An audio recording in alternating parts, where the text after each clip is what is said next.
Hi guys, thank you very much for joining me today for another episode of the V Word Show. I have a very lovely guest here today, Get Fit Gabby. Hi.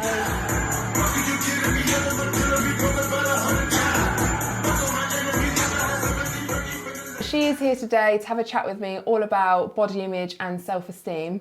What I thought we'd do first of all to start off with is play like a little game. Okay. So what I'd like to do, please, is I'd like you to draw a person who is struggling with their body image and self-esteem on your board and just kind of label it or draw in some things. I don't know, maybe they'll have a phone like Instagram on it because they're panicking about what they look like or something like that. And then we'll kind of talk through our images at the end. Mine's really basic. Art is not my strong point, never was. I remember at school, like, I just couldn't do it. Yeah, I wasn't very good at art either. I just accepted it. Yeah, but you smashed PE, I'm Yeah, sure. that was my thing. Okay, right, I'll start us off. Oh. This is my poor lady. She has got a sad face because she's feeling sad and low about herself. She's got her phone here to show that she's very kind of active online and using her phone to like Google things, different things about appearance, or I don't know, maybe she's a bit of a hypochondriac. She's got a cold and she's like, oh, what does this mean? But then I've got a mirror over here with her in, but she's got a smiley face instead of a sad face. So this is to show that she's trying to portray this very positive person and be something that maybe that she's not, or what she thinks other people expect her to be. Mm-hmm. And then I've got over here a lovely lady who is very happy, and you can see her boobs are really pert here and lovely, and her nipples are facing forward. But this So poor lady over boobs here means happiness. Yes, pert boobs is happy. This lady over here, she's got more saggy boobs and her nipples are pointing down, so she's very sad. Yeah, and she's got a bigger belly and she's feeling sad about that, even though she doesn't need to because she's just as gorgeous. She's just thinking too much about it. Yeah. So that's my drawing. That's nice. I feel like I missed the second part, but I'm going to just talk about that one. Okay. This is my sad lady. So basically, I feel like it's just negative. Sometimes with your body image, you could, look a certain way, but if you're not happy inside, it will be portrayed through like your outlook on life. I see it every day. Girls, they come in, they're beautiful, but they're not happy, and it's like, what? Even when I'll post my things, I'm like, damn girl, look at your legs. I wish mine looked like that. And naturally we just automatically compare. No. Social media as well. The biggest thing for me is unaccepting of yourself. So if you don't accept yourself, then you're not happy and you will sort of like tear yourself down. Whereas on the other side, this is my imaginary woman that I didn't have time to draw. She's got a smiley face. Biggest word I'd say is acceptance. She's accepted what she is and what she isn't, and that's why she's happy. Yeah, it's really good. What did you say here? Social media, stress as well. When you're negative in that mindset, a lot of different factors like work, family, everything can then impact, and it just sort of like wears you down, and then you start to nitpick at little things like this is wrong and I look like this. You just sort of clamber it all together. Mm-hmm. I think it's really important you mentioned about acceptance, because I think also it is all about accepting yourself, and how are you meant to truly fall in love or be successful if you don't accept yourself, because you're putting up that barrier, which means you're not allowing other people to accept you for what you are, or maybe portraying yourself in a dishonest way. So it must be difficult to relate to people around you as well as sort of yourself. So what I'd like you to do now is to draw a positive person with like great self-esteem and great sort of view on their own body image. Okay. I've like blacked out her mouth, but it's a big smile. Oh, good. Okay. I will start off. I've put her hair in a big high ponytail because I feel like that reflects that she's got her stuff together in a big high pony, like sleek. Like it. Like she's a power pony. Yeah. She's showing her muscles here as well because she's strong, but she's not strong just on the outside. She's strong mentally as well. Mm-hmm. She's accepting herself. Yes, she has flaws, but she's sort of celebrating her strengths more than her flaws. I'd put successful as well because she's accepting everything about herself again. Is focused on it. Perfect. Yeah, that's why I've put that. So I think that's the main thing. Like, we all have things. Like, if someone said, write me a list of all the things you don't like that much about yourself, I could write a massive long list. And I could focus on all those things, but actually I try to focus on the positive things, so I could write an equally long list about all the things that are good about myself. Yeah. But it's that mindset of trying to focus on the good and not dwell. Being ashamed to say I like that about myself. Why do we always feel so ashamed to be like, You know, when people give you a compliment, like, no, but this. Yeah. No, just say, actually, yeah, I am. Or, Yeah. you look nice. Like, thanks. Yeah, actually, thank you. Yeah. I feel nice. It's very true. I think it's a bit of a British thing as well. It is such a British thing. Like, we're so polite, like, oh, no, oh, sorry, I didn't mean to do that. Oh, sorry, I didn't do that. Yeah. Oh, no, darling. No, just be like, oh, thank you. Yeah. Because if you go to somewhere like America, you're like, you give them a compliment and they're like, yeah, and they know it and they're not afraid to say it. And I think it is a bit of a cultural thing. Definitely. So this is my woman. I've drawn her with droopy boobs and a big belly again, but a heart here because she doesn't care and she loves herself anyway. I love that. And she's got a heart here that she's thinking about to show self-love, and she's got some big spectacles on because she can see all the positive things in herself. So here I've got positive,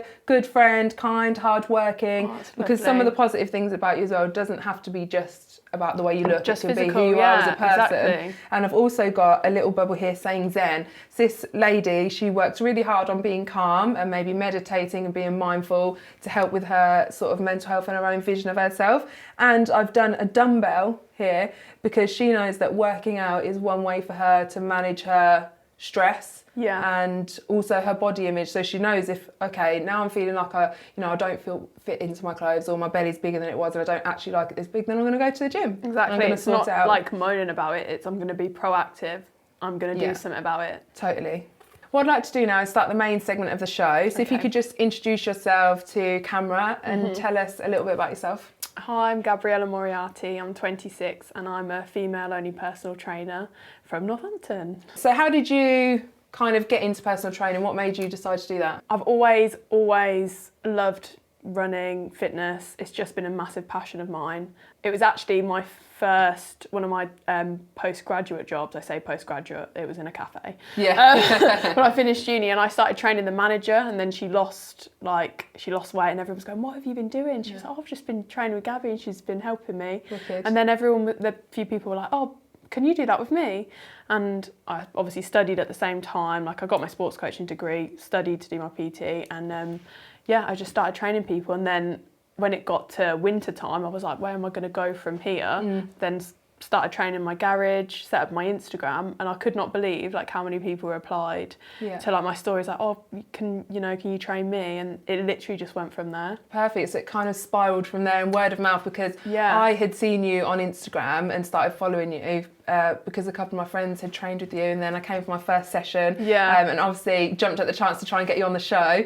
So thank you for coming on. And I would say as a new customer, like, I really loved that it was all women. It was like a real good vibe. You have great taste in music, because I was like singing away. That's my thing. I always sing to get through the workout. How can you not exercise to good music? Like, exactly. I always think, and I just sort of like think, I like this music, so I'm going to assume everyone else does. And it's like nice vocal, like uplifting, beaty, but also you can sing along to it. And people often say to me, if you're singing, that means you're not training hard enough. I'm like, love, I'm training very hard and I have to sing to get through it, otherwise I will literally You were very breathless. You were singing breathless. Yeah, exactly that. If anyone wanted to go to Gabby, I would highly recommend her. She's very good at what she does.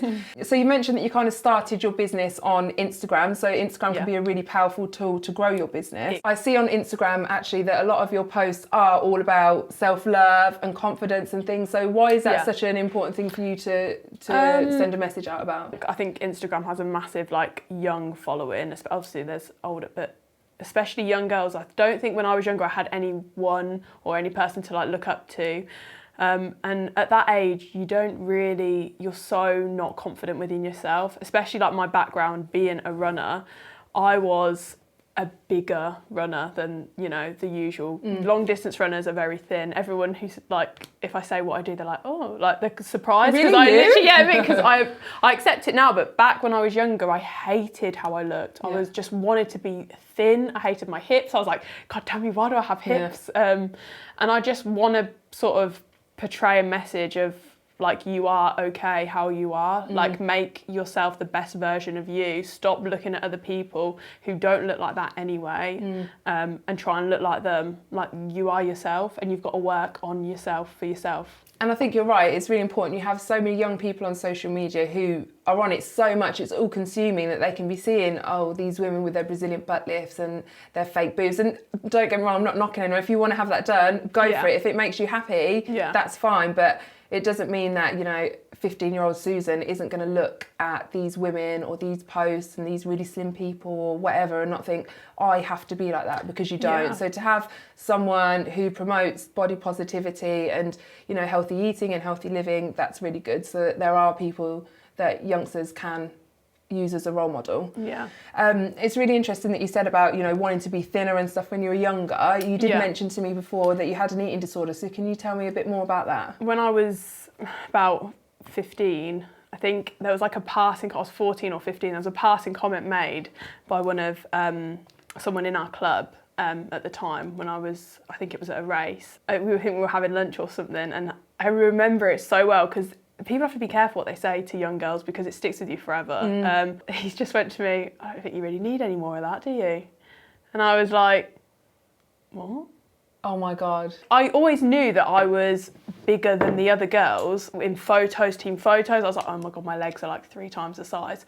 But when it's then said, it's not in your own head, someone says that to you, you're like, well, they obviously look at that too. Yeah, everyone obviously thinks the same. They all think that I'm bigger than these girls. They all think that I'm too big to do this. Like, I know it sounds ridiculous, but when you are that age, I was literally like, oh my God, I need to be that size. I need to be thin. I remember I sent you a photo of it, and I remember that race really well. I finished. I then passed out. So this photo was you at your kind of slimmest. Slimmest. I remember I finished the race, passed out at the finish line, because I hadn't eaten all day. I then went through like a period of like not wanting to eat because I wanted to be thin. I thought if the thinner I am, the faster I'm going to run, like the better I'll look. Yeah. And then back in those days, you have no idea that calories mean energy. You need calories for energy. I didn't know that. Yeah. If I knew that now, obviously, you can't run on an empty tank. You can't expect your body to perform when you've put nothing in it. It really got me when I was about 15, and then my training suffered. I would pass out at training. I remember running around Hampton Park, passed out in Hampton Park. Wow. How long did this go on for? Probably about 2 years. Right, so it's a significant amount of time. And then when I got to sixth form and I became a bit more clued up about everything, and I had a really awful season. I think it sort of then, after like a year, it then starts to really negatively affect your performance and your races, and I nearly quit. I did quit. I was like, I'm not doing this anymore. I just raced really badly, and I thought, what's the point in this anymore? I looked at myself, I thought, you're just like abuse it, like I'm abusing my body. But there was like a little voice in your head, and you can never make it sort of like, obviously I'm okay now, but I always think there's always a little voice in your head. Even when I look at pictures of myself now, I'm like, oh, you look a bit, and I'm like, no, you don't. You look great. You look great. Like, it will never fully go away. You just get stronger overcoming that voice. Yeah. That's what it is. And I think everyone has the voice to an extent. Yeah. But then I suppose it's that kind of thin line of where that voice is, okay, I'm not going to listen to that voice, I'm going to do what I'm doing, or where that voice becomes so apparent and so kind of all-consuming that you are listening to that voice rather than yourself. Exactly. You've sort of spoken about how it affected you physically in your training. What about mentally? Just like sluggish and low energy and no motivation. Everything was like, oh, this is really hard. I wasn't like zesty and like bubbly. I Which just you felt, always and are. I am, like I always am. And when I look back now, I think, what a waste of time. Like, why did I do that to myself? But it's good to look back and think, wow. Like, and also part of your journey, because you wouldn't be where you are now if you hadn't experienced. That's why I always try and put out that positive message of you are okay as you are, accept you as a whole. I totally agree. And what did recovery look like for you? My mum was a big factor in this. Gabby's mum is lush, by the way. I met her at the first training session. I was like, oh my God, you're the coolest mum ever. Yeah. And the dog, what's his name? Miko. Yeah. She's very straight talking. Yeah. And she basically sat me down and she said, if you carry on with this stupid thing that you're doing, she was like, you'll never run again. Yeah. You won't run. She went, I won't let you run. And I was like, yeah. I was like, oh my God. Like, and she sort of just said to me, she's like, what are you doing? She was like, look at your races, look at how you're running. You're not running well. Why do you think this is helping you? And as soon as I then started to nourish my body, put the right things into my body, I think it was like after sixth form, I went to uni and I had like my best season. I became strong again, and yeah, I just thought, wow, this is what running well is when I actually look after myself, like my nutrition, my diet, not neglect myself. Yeah, good old mum. Good old, she does. It was her. Yeah. Like even today when I said what I was doing, she was like, I don't want you to talk about it. I was like, Oh, I'm going to, Mum, Yeah. because like I have to. And hopefully it will have a positive effect for Yeah. other people watching Yeah. this video, because obviously it's not just girls that it affects, it is boys as Oh, well. massively, yeah. But it's really important that people can hear other people's stories and think be with- informed. yeah, Like you with said, not men, knowing about calories, for example. If I'd have known that a calorie is a unit of energy, to perform in anything you do, you have to have calories. That's it. But with boys as well, I've seen it in running a lot. Coaches or whatever, they'll make comments about boys' weight because they think they can handle it, and they can't. Like, they have feelings too. Exactly. Boys have feelings too. Yeah. Like, you shouldn't be so frivolous with things you say about people's, body shape and size. If there was someone watching the show who's potentially struggling with their body image or an eating disorder, what would your advice be to them? It's very difficult because everyone's case is like so different. Take baby steps with it. Write down how it makes you feel when you feel strong and well, and then how do you get to that point? It's like a little chart, like a little time, like how do you make yourself feel like that? And look at how you feel when you are, you're at an all-time low, you're not putting food into your body, you're feeling awful, and you have to think, why am I doing this? Life is so short, why are you doing it to yourself? So really it's kind of being reflective about how you actually feel, how your body is responding to what you're doing to it, and then again focusing on the positives rather than always focused on those negatives. Would you say that fitness and exercise has kind of been a big thing in managing your own body image and your own like mental health and self-esteem? Yeah, I didn't realise until working with so many women, self-esteem and exercise literally goes hand in hand. Like the mental health side of like exercise and how it makes you feel is massive. It's the best way of coping with any like problems you have. If you're not feeling great, as soon as you exercise, it just goes away. You feel so much better about yourself. You get that rush and you feel good. So I always say to people, all my clients, I'm like, even when you don't feel like it, you need to do it, because I promise you will feel 110 times better after it. I struggle with anxiety, always have, on and off. I go through sort of really difficult times where I'm really anxious and then times where I'm completely fine. But I know that one way for me to manage my anxiety is to exercise. So and one of the things that I suffer with when I'm anxious is that I don't really want to go anywhere because I feel overwhelmed. So I'm like, I've got basketball training, but I don't want to go, I don't feel good. And sometimes you don't want to communicate with people. And then as soon as I go and after I finish, I'm like, I'm so glad that I came. Like, I feel so much better. So I know that working out has a positive effect. And when I'm feeling bad, I don't work out. And then that's one of the steps that I have to take. I'm like, right, you must go to the gym today, or you must do this thing because it will start you on that good path again to feeling better. That is a really common thing that a lot of my clients struggle with. Sometimes when they feel like they don't want to go out, I'm like, right, do this home workout. That's why a lot of my workouts are home workouts, because women hate going to the gym. They struggle with like self-confidence, self-esteem. They feel like everyone's looking at them. So that is actually why I do a lot of stuff at home. I'm like, you don't need to go to the gym if you don't feel confident to. And another thing I get them to do if they do go to the gym, use one piece of equipment. Like, if you don't want to be walking around everywhere, I'll show you 6 exercises to do with one piece of equipment, so you can stay in an area and do that as well. Yeah, but I think one of my things is that sometimes I go to the gym and I'm like, I don't look as fit as everyone else, or I'm worrying about what I should be doing on what machine. And now really I'm at a time in my life where I'm just like, I just really don't care. But I still have my wobbly days where I'm like, I'm not feeling good. Or everyone has those days though. Like, I have those days when I feel crap. I'm like, we're all human. We will all have them days. But it's like the next day you'll wake up and you're like, no. I'm going to feel good about myself today. It can be difficult to love yourself. It can be difficult to be positive, but it's that grind what matters. And if you do have a bad day, just remember it's only one day and tomorrow's a new day. So like you say, just focus on being positive. So in hindsight, what would you say to your younger self? That 15-year-old Gabby who was obsessed with losing weight and being like everyone else, what would you say? I'd say you are so strong, so powerful. You don't know how strong you are. You'll be doing this till you can't run no more. These girls that I did run with when I was younger, a lot of them drop out, but I'm still here. I'm still doing it, and I'm still going, and it is part of that. It's because I'm strong and I started to look after my body. Like, I mean, I've had a few injuries in my time, but touch wood, I'm okay, and my You're body still a is so chicken. Wait till you get to 33 like me, mate. Oh, You'll be don't know what I'll riddled be with doing injuries. then. Don't know what I'll be doing. I'd definitely say to her, keep that strength. Like, never lose it. Don't let anything jeopardize that, because you'll need it. And that is where my coach as well, he always says that to me, is like, he always goes to me, one of the strongest athletes. Like, you're so strong. Do you have any online sort of personalities that you look to for inspiration or for advice? Or you see a lot of like influencers posting or whatever. I want to see people that are actually doing things where I'm like, wow, I want to do that. Like, there's one guy I follow, he ran a marathon in every country. Wow. Nick Butterrun. Okay. So that's what his Instagram is. And I saw that and I was like, wow, that is inspiring. There's David Goggins as well, who is incredible.